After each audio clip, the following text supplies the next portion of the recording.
Welcome, my fellow veterans, soldiers, National Guard, and reservists.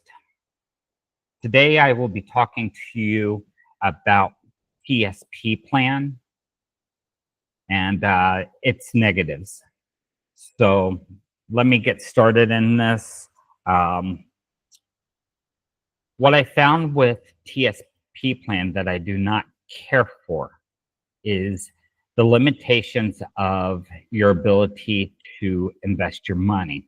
So you have to invest in a fund that they choose. At the same token, what else I found that I didn't like was the investment vehicle options. And what I mean by this, the first thing is they charge fees whether you're making a return on your money or not. And that really bothers me because if you're not making a return on your money and you're still paying a fee, then you're losing even more money. And that just doesn't seem right to me. The other issue I have is having some control over my money. And this is where last year, when we had a problem with the stock market, it became very volatile. I started losing a little bit of money in my TSP plan, so I had to move it over to treasury bonds within the TSP options. And what was bothering me was the stocks that I had invested in my stock market account was returning higher percentages with less money than I had in my TSP plan. And this didn't make any sense to me because I had greater control over my stock market account and what I was investing in compared to TSP plan. So if you think about it, these funds, they have people there to manage these funds 24/7 if they wanted to. They are supposed to be the cream of the crop, experts in the industry.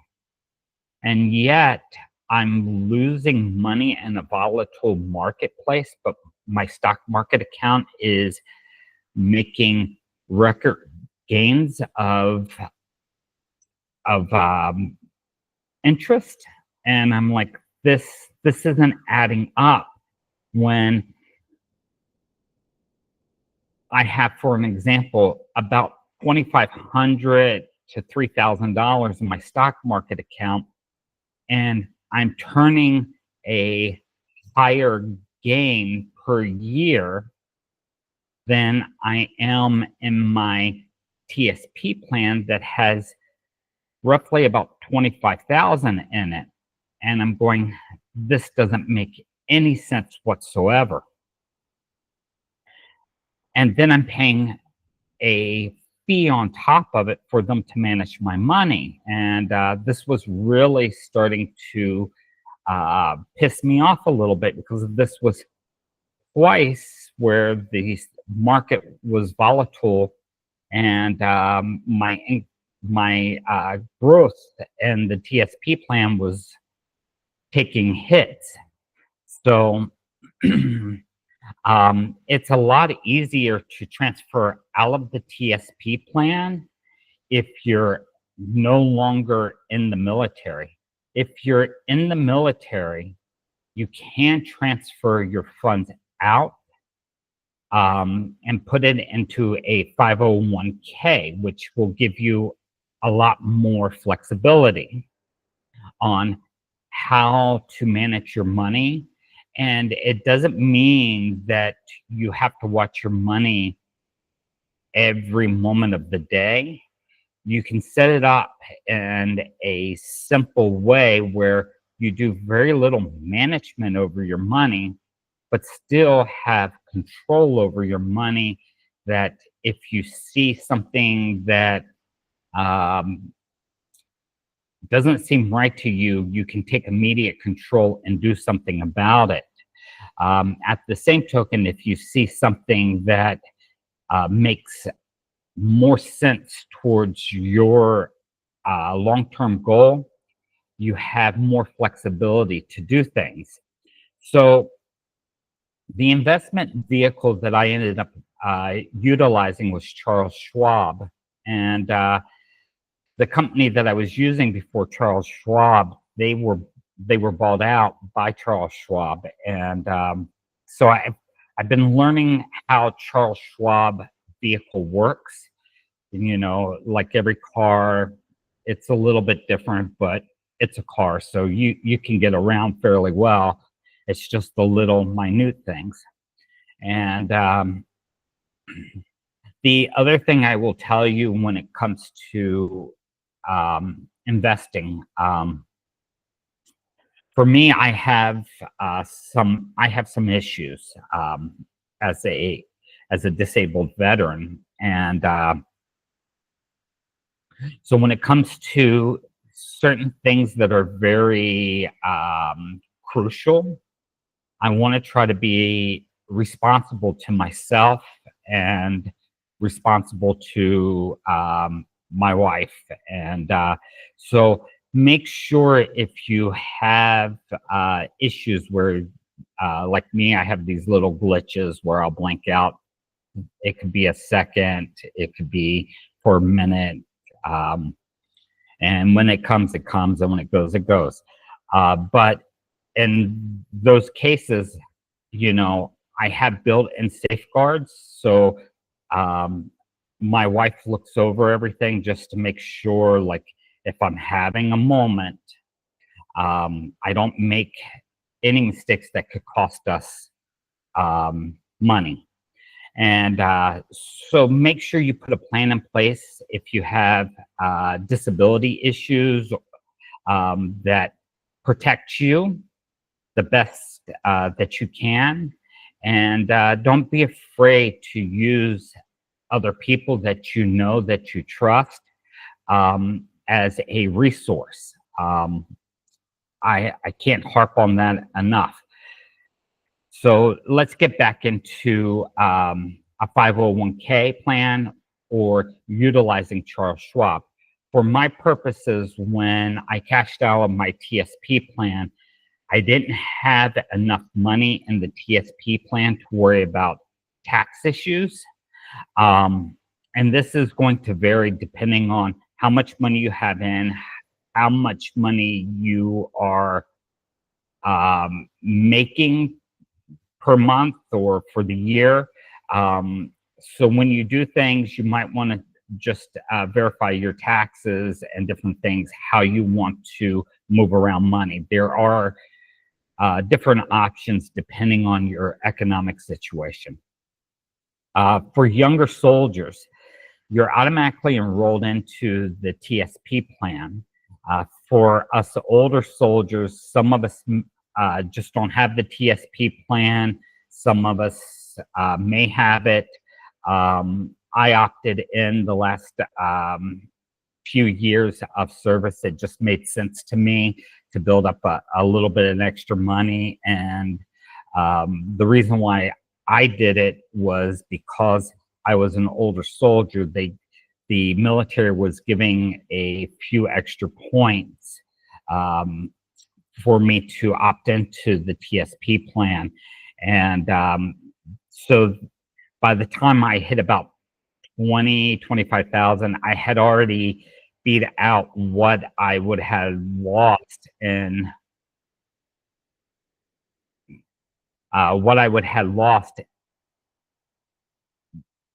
my retirement savings from opting into the TSP plan.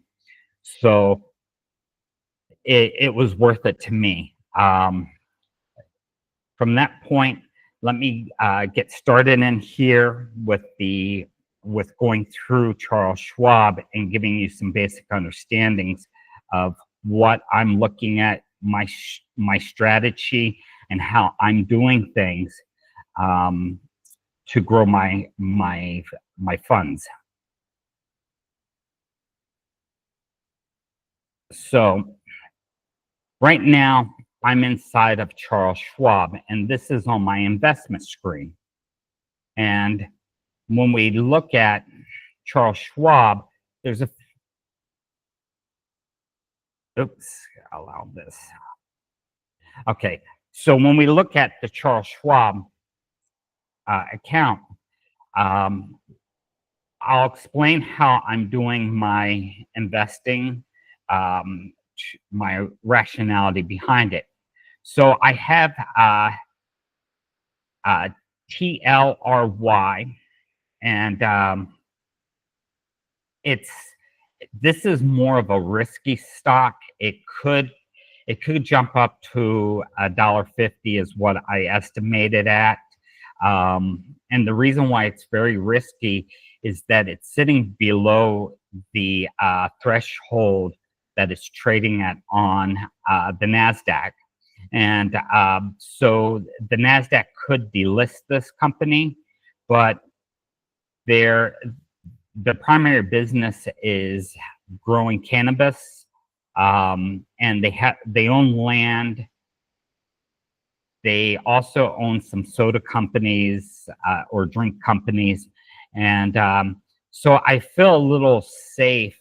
They're not the best company in the world to hold for long term, but I noticed that there was a lot of large funds that are heavily invested in it, and if large funds are willing to lose millions of dollars, which I don't think they would be, because that would be bad investment strategies. So when I look at it, I'm comfortable enough to say that that it's going to go up, and it has been going up little by little, back towards the zone that it needs to be in to stay within NASDAQ holding limits. So this is just this is what I call my risky return, where I may end up doubling my money. I may not over the next 12 months. HBI they make underwear. They're a US-based company. They make the whitey tidies that we all get issued in boot camp. And I feel fairly safe with them. They're going through growing pains right now, but overall, they're doing pretty good. And the reason why I like them is because of as long as the government keeps buying whitey tidies, I feel like this company will be in business, and that makes me feel pretty comfortable. And I like to support American companies that actually make something. It's just common sense to me. My LYG. So this was my original long-term strategy of purchasing a stock. So this is a dividend stock. So twice a year, I get a dividend from this company. It's not a major dividend, but it means that whether that stock goes up or down, I could care less, as long as it's not a dramatic downwards turn. If it goes down a little bit, I'm fine with that, because I'm in it for the long term, because I want the dividend payouts on that stock. So I use the dividends to reinvest back into the stock. And this way, I'm using the dividend money to grow my investments over the long haul. When I go down to CRWS, this is they make they're a baby manufacturing company. and their stock has bounced downwards, but and you can take a look. I purchased it at 311 and it went down to 288.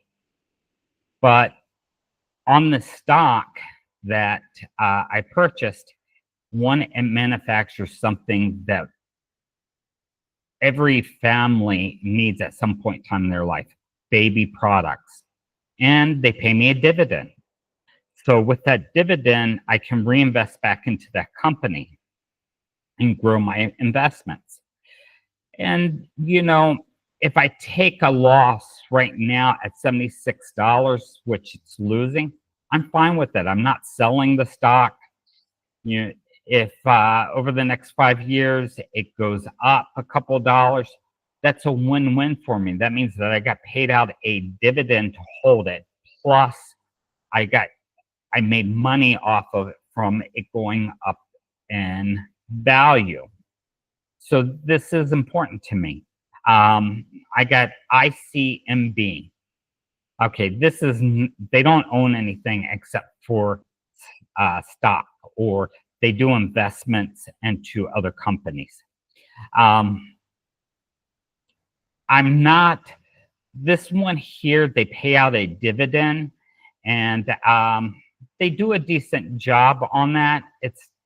I probably will not go any further into it besides what their dividend is, reinvesting it, but I wouldn't put any large amount of money back into this.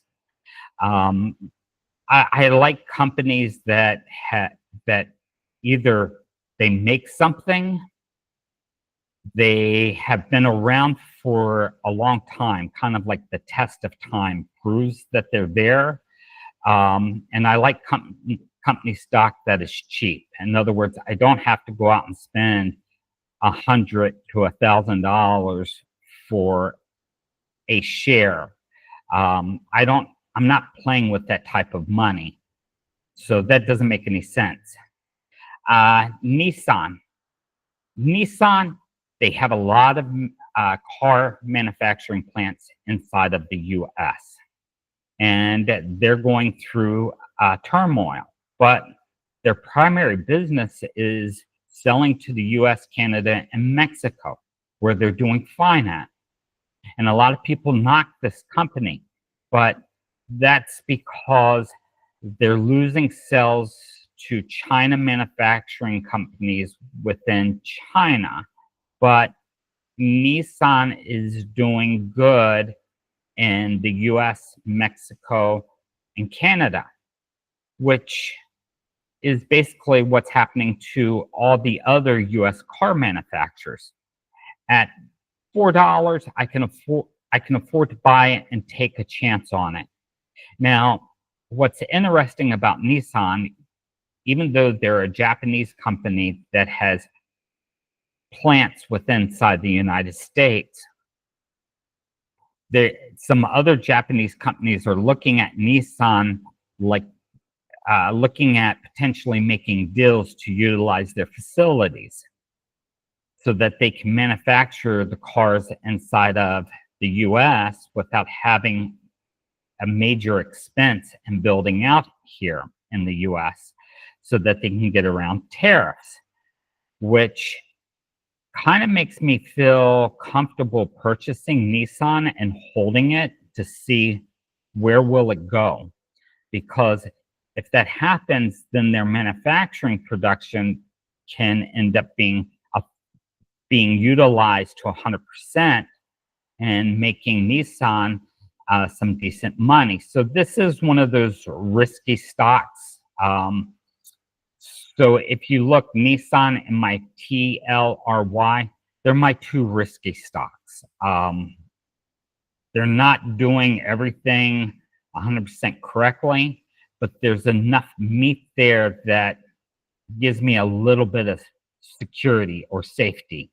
There's no such thing as 100% safety. It just makes me feel a little bit okay. Now, when I come down here, I have my ETFs. Now, these ETFs are these are my high return dividends that I get pretty much every month like clockwork. My So one is AIYY. Um, it's a $4 price range. I can afford $4, and I can buy a couple hundred shares at a time, or about $100 worth of shares, $100 per month, and that makes things a little bit easier for me. I have OXLC. These are both American investment companies that pay a good dividend. And so what I'll do is I'll come up here and I'll show you my investment income.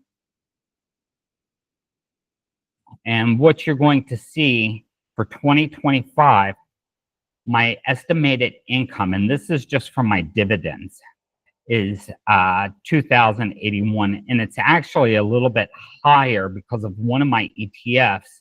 They have a hard time inside of Charles Schwab for some reason linking up to track the dividend. So my dividend's actually a little bit higher than this. But if you come down, since I transferred over my fund this year, I went from 160 per month in dividends to here I'm at 227. I'm at 405, 389, 412, 405. These are the estimates, and once I get through like July, I've already been paid out the 160, and every month I can see the estimate and how much it's actually going to pay out. What's interesting is that I'm not paying anyone a fee for these investments. I'm just not. So I'm saving money. So if I lose money, I'm not paying out any more money than what I lost. And if I gain money, I'm not paying to gain money. And when we come down through here, you'll see data unavailable. And that's because one of my ETFs is not showing what it's pulling in. So if you look at my stock market accounts here, Taylor, like I said, I get no dividend.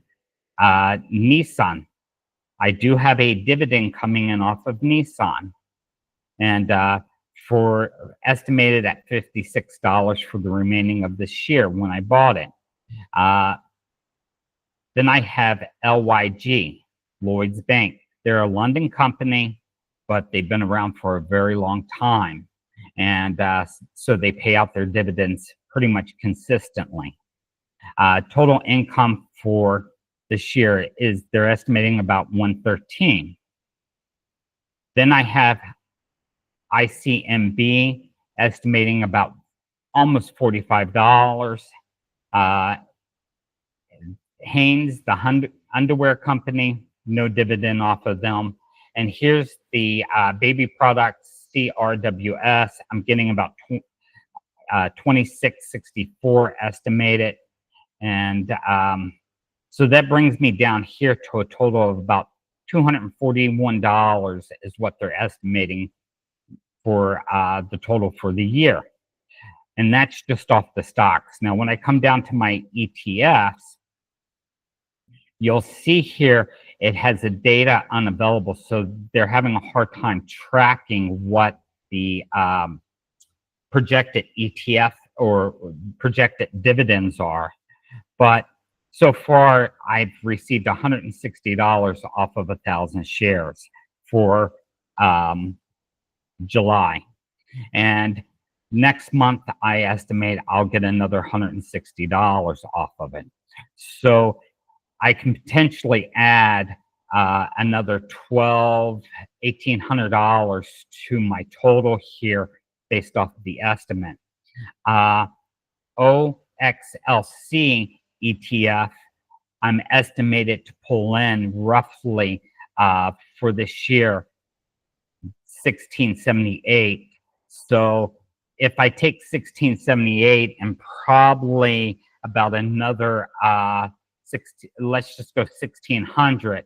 So I'm going to pull in somewhere around double the 1600, and I'm quite happy with that. That's almost enough that will cover, a small bill for me for every month. And that's, so let's say my investments, never, in a perfect world, they don't go up, they just stay the same at right where they're at. At an extra 300 roughly per month coming in, I could turn around and I couldn't live off of that, but it would help pay towards food. It could turn around and help cover the electric bill, an extra 3,600 per year.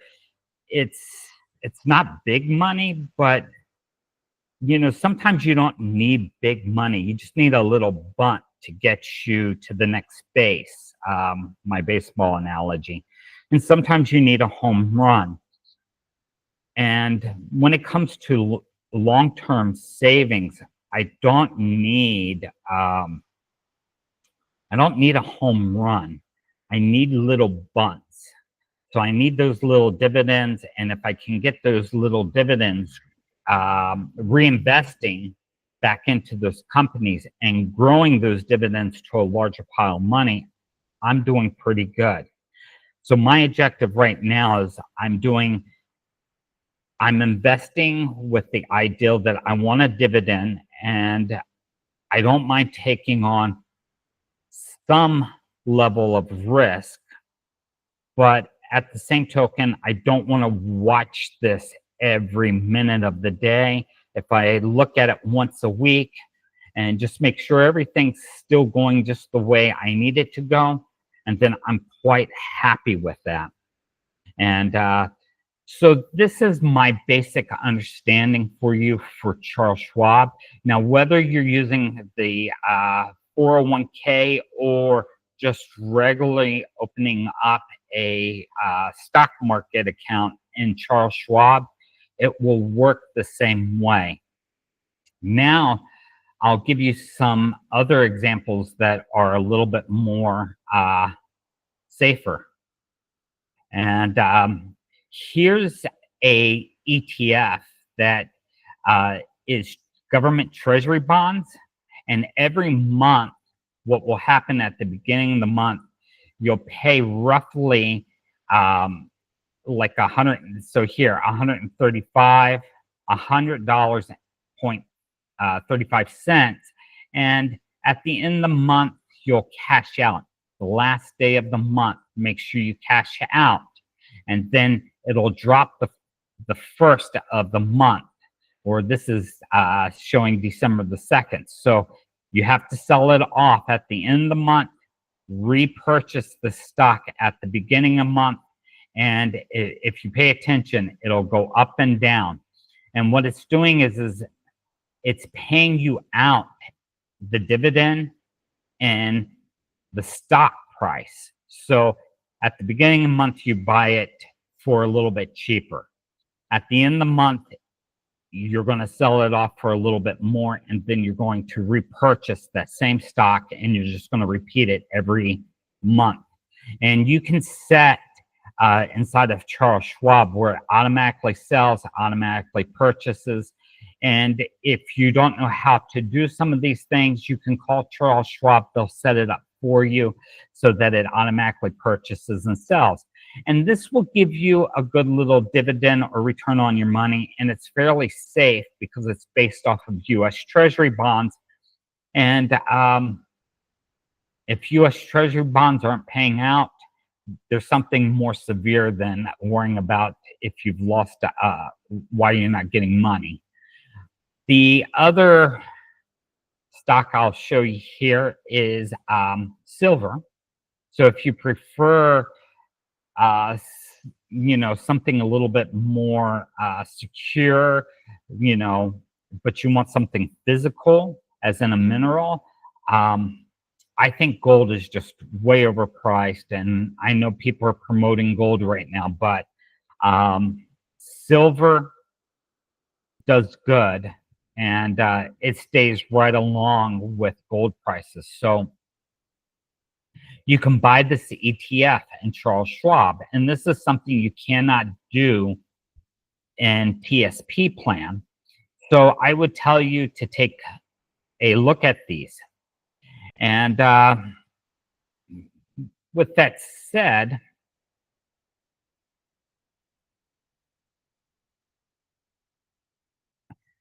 I think I'm pretty much covering some other options. What I want you to be aware of is that your money in TSP is your money. And if you don't like how your money is being managed or how well it's growing, you can and you are allowed to move that money over to another 401k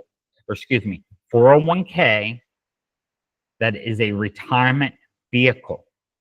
And you can take better control over your economic situation and control how your money is working for you, and not have to manage it every minute of the day.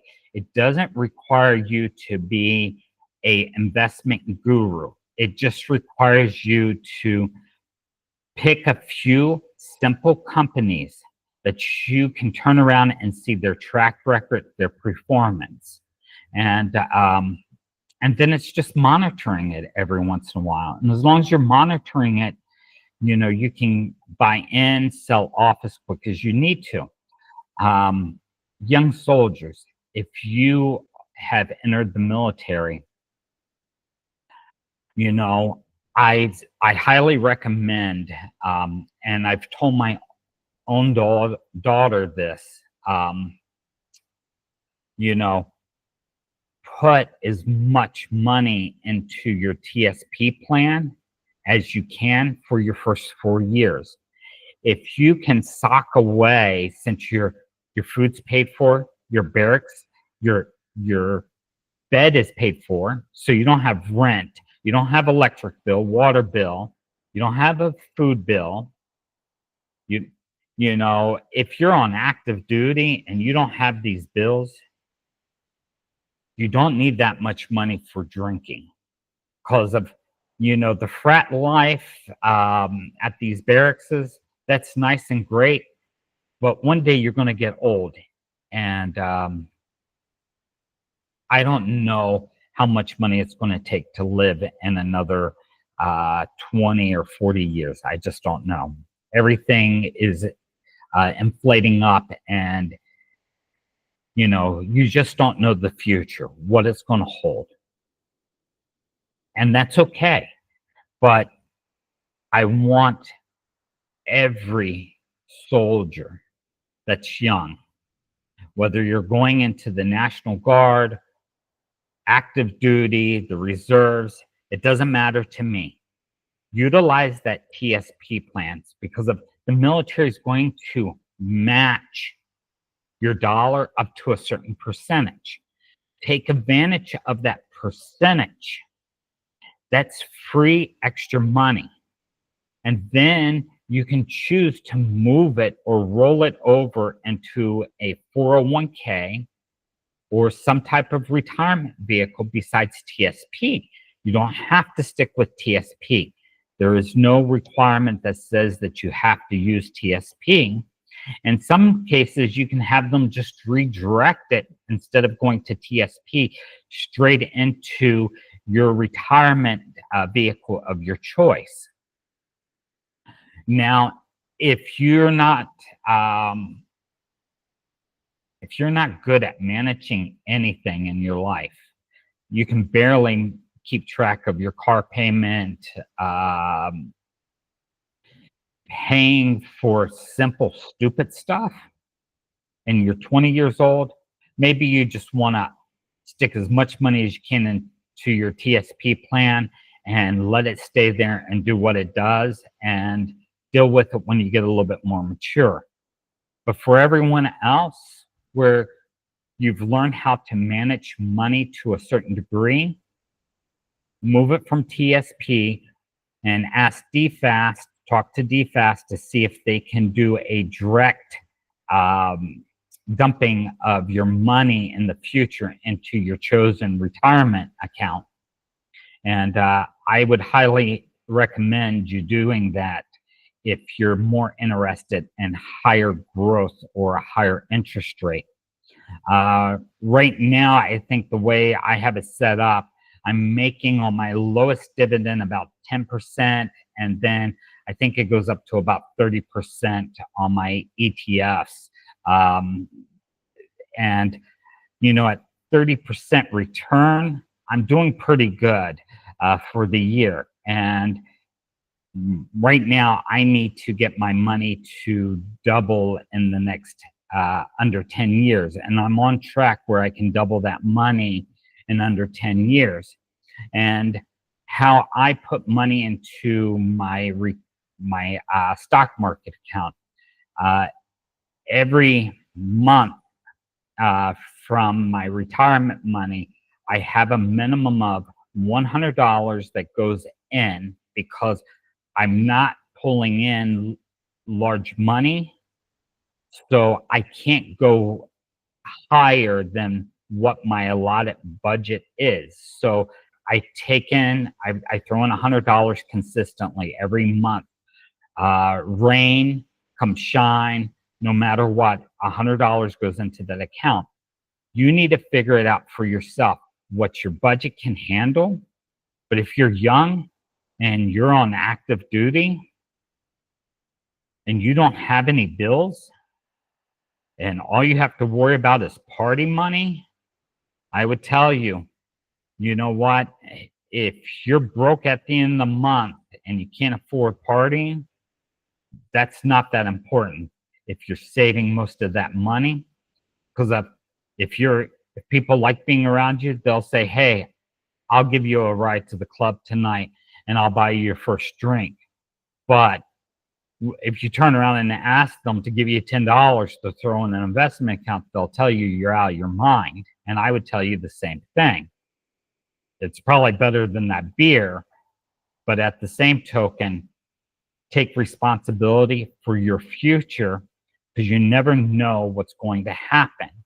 And I would bank on Murphy's Law before I bank on that I'm 20 years old and I'm going to stay in the same shape as a 20-year-old as when I turn 40 and when I turn 50. And I would turn around and say, that's not the case. That's not realistic. Put your money where it needs to go to protect yourself. Start young and get there. For my older veterans, you don't need this advice. You just need to know that if you have money in TSP plan, there are better ways to park your money to get a higher return on your money without having to pay fees to turn around and get a dividend off of it or an interest payment per year. With that said, everyone, please take care. Leave some comments, subscribe, and if you have any questions, feel free to contact or leave a message, and someone will respond. From that point, take care, everyone.